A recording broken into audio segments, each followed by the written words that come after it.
This video is sponsored by the Legacies Allure Kickstarter campaign. Link to the Kickstarter in the description. There is a lot going on in the world of Magic the Gathering right now. We have the Kamigawa pre-release disaster. We have brand new secret Lair cards. And that's not even all the news we have to cover today. Magic. I am a wizard! History. I'm an old wizard! The Magic Historian. My bones hurt. Greetings, owners of fine luxury cardboard rectangles, my friends. I hope the day finds you well because we have gathered for another installment of Mega Magic News. We've got good news, we've got bad news, we've got tons of news. So let us start out on a lighter note. Why don't we start out by talking about some of the new Secret Lair bonus cards that have appeared because they are quite cool. So up on the screen, you are going to see the Dark Steel Citadel. This is the bonus card from the Mirrodin Insanity, or Mirrodin Sanity. Sorry, that's the name of the Secret Lair. So this is the bonus card from that, which is what we were all expecting. Let's be real. You've got the first 5 artifact lands for all 5 colors, giving us the the colorless artifact land fits in with the 5 color artifact lands perfectly. And the artwork is all pixelated and funky, showing what, I don't know, is this supposed to be like Mirrodin's core? Like, is that where this Dark Steel Citadel is specifically located?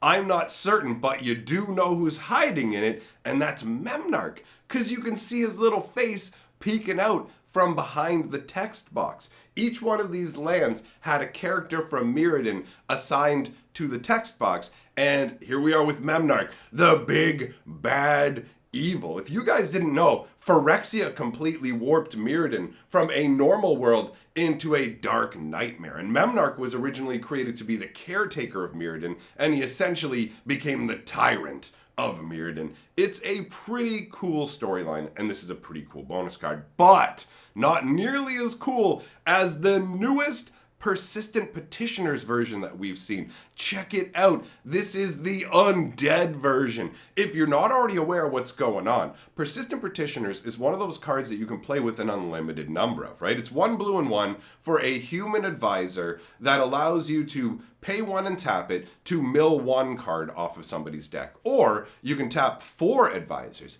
And if you do, you get to mill 12 cards. And a deck can have any number of these. So we have already seen different variation artworks of this concept. We have seen pigeon wrappers. We have seen robots. And they all follow the same kind of concept. Every single different petitioner has their own demands that they make in the flavor text, and it's almost like a sequence that continues onwards and onwards. By having the ellipses at the beginning and the end of the flavor text, it gives it that droning sort of endless vibe, but they also all connect together. So this one's flavor text says, the king's burning heart must be laid to rest at last. And furthermore, I love it. I love the demand that you literally have to take this like ancient undead, the ancient undead heart. You must take the undead king's heart and it must be laid to rest. I love it. It's such a fun concept. The artwork shows obviously a bunch of undead petitioners. I have to say, Wizards of the Coast has absolutely knocked it out of the park when it comes to this particular Secret Lair bonus concept, because there's no limit to the number of people who are going to want these persistent petitioners. There are going to be people who want to have all the different variations. There are people who are going to want specific ones.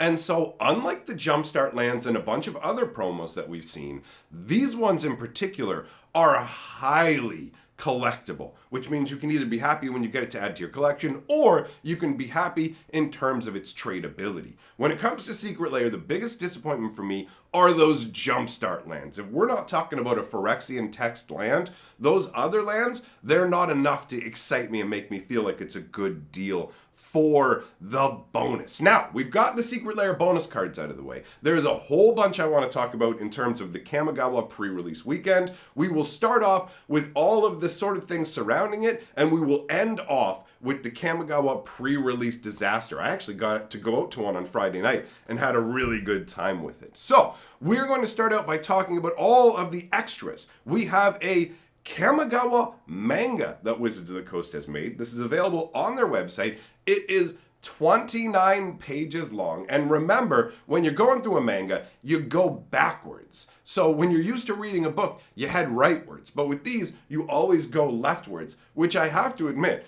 it is kind of difficult to wrap my head around considering I'm used to the North American way of doing things. So for me, mangas are a mixed bag. It's like, cool, look at the artwork, but at the same time, I keep reading them wrong. So I'm like jumping ahead in the story almost, and it's a little bit disjointed. It kind of takes some practice to get into the swing of things. I'm sure when you're used to them, it's different, and also when you have the book in hand versus like a digital version. But not only do they have a Kamigawa manga, they have a visual novel as well. And this one it's somewhat random. It's supposed to be it depends on whether you consider a visual novel to be video game-ish, but you do apparently get to make some of your own selections to influence the story. So it's a story/game, depending on how you want to look at it. And they have random cameos in there. And I mean super random. Think of this streamer, Sweet Anita. If you don't know who she is, she's a Twitch streamer who has Tourette's and is pretty well known over on Twitch, but feels like a very interesting include to choose for She was the only name I recognized because I know who she is. I've seen some of her streams. She is an enjoyable personality, but overall it feels like a weird fit to shove into the visual novel. But whatever. I appreciate that they're trying some different things in that regard. Now, they also have a Kamigawa sponsored soundtrack coming, which is supposed to be 15 different songs. And you might remember, we actually got a Call Time song about Arnie Brokenbrow. One of the guys who made that song is producing this entire soundtrack. He's the guy whose voice is like insane. You know, like that kind of deep, where you're like, whoa, bro, do you have a demon in your vocal cords? Like that, like deep voice. So that is a funky concept as well. And then the only other funky item we have of note about Kamigawa before we get into the disaster scenario are the Korean bonus photo cards. So up on the screen, you're going to see Farewell, Kaito, and Tamio. And these were specifically given out as a bonus for Korean pre-releases. It's kind of weird to me that Wizards of the Coast chooses to include random bonuses like this in different places. Like, what is it that motivates them to say specifically, we are going to give South Korea 3 of these like promo things, but nowhere else? Is there a particular cultural significance? Like, what is it that causes them to do that? Because I feel like if you look at these on the screen right now, don't they look cool? Wouldn't you like to have these? I feel like it's something they can include across the board. I mean, obviously, it costs them more money to do so. But I really do wonder when it comes to certain things, like when they did the War of the Spark Planeswalkers and they redid them in a more anime style for Japanese markets, I understood that. The marketing concept was perfect. But this is one where I go, okay, I'm not 100% sure exactly why this is being done here in this way and why we didn't get it overall. Now, let us move on to the unfortunate Kamigawa pre-release disaster, because this is a multi-layered event for Wizards, and it's worst for the people located in Australia and New Zealand, that part of the world, because their pre-release kits were they weren't put together properly. What happened, first of all, for the people in Australia and New Zealand was when they got their pre-release kits, at least 1/3 of the pre-release kits, and this is like not every single store, because obviously can't speak for every single store, but there are reported multiple like confirmations of this. You have an LGS owner who found out about it, started contacting other stores, and there's multiple people reporting on it in the discussion as well. So what happens, the pre-release kits are showing up missing their rares. So you've got a 1 out of 3 chance that if you open your pre-release kit, you're not getting any rares. Now, I've actually run a pre-release where all of the pre-release kits, or virtually all the pre-release kits, were flawed. And it is a very poor experience. For me, it was the Ixalan era. And the one pre-release we did, every single promo card, they were all ruined. The ink was like faded out and blotchy. Like every single person got a ruined promo. Well, maybe one person didn't, but virtually everybody did. And it left a very bad taste in their mouth. And that was just getting a like poor quality promo, but the card was there. This is your first experience with Kamigawa, and all of a sudden you're running into a scenario where you go, oh yeah, by the way, the rares, the most exciting, it's like you ordered a steak dinner and they brought you out everything but the steak, bro. And you're like, I see the potatoes and I see the green beans and stuff. I even see the fat that would have been part of the steak. But like, with the gristle, what is this? Do you know what I mean? It's that kind of a scenario. So that's already bad enough for the people over in that part of the world. But Wizards decided to up the ante in terms of problems. And this next problem is a nightmare for tournament organizers that I understand very, very well. There was a crash that hit the event link and the companion app. And what these two what these two applications are the things that you use to run Magic tournaments. So the event link is what the store uses. They put in everybody into the event, it pairs them up, it takes care of everything for them, does the pairings. You just have to basically go, here are all the people in the tournament, and here are the results of the round. And the program will do everything else. And then the companion app is what everybody else has. Well, not everybody, but people can use it on their phone. Now, it has varying levels of uptake. So, for example, it wasn't used at all at the pre-release that I went to. But I'm hearing tales of people definitely using it as well and running into huge problems. So, these things crash, leading to massive delays. We're talking half an hour delay between rounds. And you may think to yourself, how can this happen? Well, what happens is when this stuff crashes, you have to do everything by hand.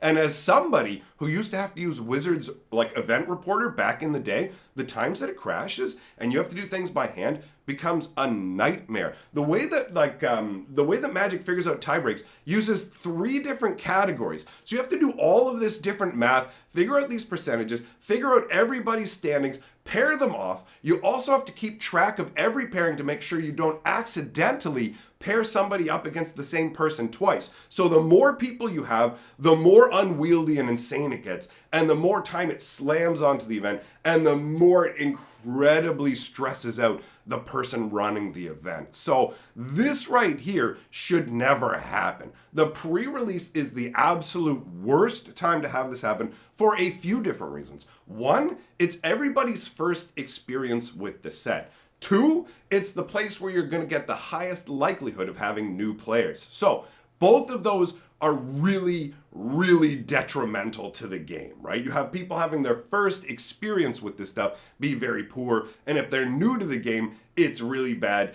These massive delays in the tournament are incredibly frustrating and energy draining, and there's no reason this should be happening at the time of the pre-release on a wide-scale thing. Wizards of the Coast should have people on hand on pre-release weekend, extra people ready to handle any kind of technical issues or whatever. I have to admit that it feels like they were kind of asleep at the wheel on this one. I don't know the underlying details, but letting your important tournament software go down during the most important tournament weekend seems like a huge oversight to me, right? I mean, whatever it is that led to this isn't the norm, but it really did cause a bunch of people to have a miserable experience. They had to leave their pre-releases early. They didn't want to go and play in other pre-releases. Like, it's one thing to have software that doesn't work that great. It's another to have to sit there and be the software yourself and do all the math and figure it all out. That is a genuine nightmare. So it is unfortunate that it went that way for the Kamigawa pre-release. Not everybody had that experience, but a ton of people did. So hopefully going forwards, Wizards of the Coast is going to clean that up in terms of making sure that they have people on hand, right? Like, you got all these people coming in, they're buying pre-release kits, they're buying boxes, right? It's super hype. Like, I have to say, I had an amazing time at the pre-release. People were just having the time of their lives, it seemed like. I played against some like nice new people who are really chill, good sports or whatever. I got to play against somebody I've been playing since the mid-90s, and we threw down back and forth. And of course, the only game I lost, I got that DJ card. You remember little DJ scritch, scritch, scritch? I got that card. And as soon as it came out, the game went sideways for me and I lost, and Tamiyo showed up on the other side. So a Phyrexianized Tamiyo showed up to mock me after DJ scritch, scritch, scritch showed up to make me lose. It's on my side of the table. Anyways, at this point, my friends, thank you for listening to the news. It is time to hear about my sponsor for today's video. So what exactly is Legacy's Allure? Legacy's Allure is a tabletop card-based wargame where two powerful kingdoms vie for dominance. You take the role of leading one of these kingdoms, crushing all of your opposition. The victory conditions for this game are very, very simple. It's all based around controlling territory. But much like other games, even though it has a simple concept, there is a lot of depth to the gameplay. Part of that comes down to the kingdom building, and a kingdom is what you would call your deck of cards. You build it out using gold and a point system. This offers you a lot of variability when it comes to building your decks. One of the things I really appreciate about this game is it has a good back and forth in terms of turn equality. If you've ever played a game of Commander where you had to sit on your phone for 20 minutes, you'll know exactly what I'm talking about. Having a back and forth and having a game go in a rapid sort of interactive manner is very, very agreeable with me. And on top of that, I also appreciate being able to get the entirety of a game in one go. So you get the box, everything you need is there. You don't have to worry about chasing down booster packs, trying to collect additional cards. You have everything you need to play. In the starter box set, you will find 2 kingdoms worth of cards, the rules, the lore documents, a variety of dice, and the cloth board map. I don't know about you, but I've purchased a number of board games where the board itself was flimsy, and when you went to fold it out, it would end up ripping. Another great thing about Legacy's Allure is the artwork. There are some really nice pieces. I'm going to show you some of my favorites. This elemental here has such a desolate feel to it. I'm not sure if it's the coloration or the birds that have settled on it, but it just makes me think of some being trundling endlessly through this wasteland all alone. I love it. And another artwork that I'm a huge fan of is this wizard in the midst of this magical blast. This is some epic artwork, and it also made me realize that the only people who can look cool bald on the top with hair hanging down the back and on the sides is a wizard. So after hearing all that, I imagine you'd like to know more. So head on over to the friendly Legacy's Allure Discord, where they will be happy to teach you how to play.